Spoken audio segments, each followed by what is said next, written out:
संत तुकाराम महाराजांचे 11वे वंशज शिरीष महाराज मोरे यांच्या निधनामुळे तीर्थक्षेत्र देहू गावावर दुःखाचा डोंगर कोसळला। जीवन संपवण्यापूर्वी त्यांनी आई, वडील, बहीण आणि होणाऱ्या पत्नीसाठी चिठ्ठी लिहिलेली आहे। शिरीष महाराजांनी 4 चिठ्ठ्या लिहिल्या आहेत। या चिठ्ठ्यांमध्ये लिहिलेल्या मजकुरात त्यांनी मनात अनेक वर्षापासून मनात साचलेलं सगळं सांगितलेलं आहे। त्यांनी काय लिहिलेलं आहे पहा। काय लिहू मी, आयुष्यात जे जे करायचं म्हटलं त्या प्रत्येक निर्णयात तुम्ही पाठीशी राहिलात। लोकांना जे मिळवण्यासाठी कितीतरी वर्षे लागले ते तुमच्या पाठिंब्यामुळे काही वर्षातच मला मिळालं। प्रिय आकाश, मनीष, अक्षय, अजय आणि सर्वच मित्रांनो, खरं तर युद्ध सोडून पळून जाणाऱ्या माणसाने मदत मागणे चूकच आहे। पण कृपा करून आई वडिलांना सांभाळा, चांगलं स्थळ पाहून दीदीचं लग्न लावून द्या।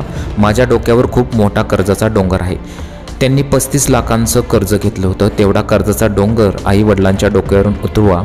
कोणाचे किती रुपये आहेत हे वडिलांना माहीत आहे, तरीसुद्धा मुंबई सिंघवी 17 लाख रुपये, बचत गट 4 लाख रुपये, सोने तारण 2 लाख रुपये 25,000, गाडी 7 लाख रुपये, किरकोळ देणेदारी 80,000 रुपये, यातील गाडी विकून ती नील होईल। त्यानंतर 25 लाखांचे कर्ज उरते। तुम्ही सर्वांनी थोडी थोडी मदत करून आई वडिलांना जपा।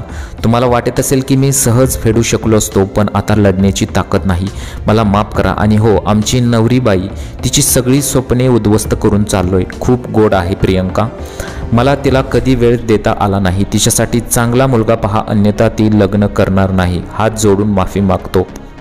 खरोखरच माणसाने प्रत्येक क्षण आयुष्यातील आनंदाने जगला पाहिजे। तर लोकांच्या हसण्या चेहऱ्याकडे पाहिल्यानंतर आपल्याला असं वाटतं की तो व्यक्ती खूप खुश आहे, परंतु आतून त्यांचं दुःख आपल्याला कळू शकत नाही। तुम्हाला काय वाटतं? तुमच्या प्रतिक्रिया जरूर कळवा।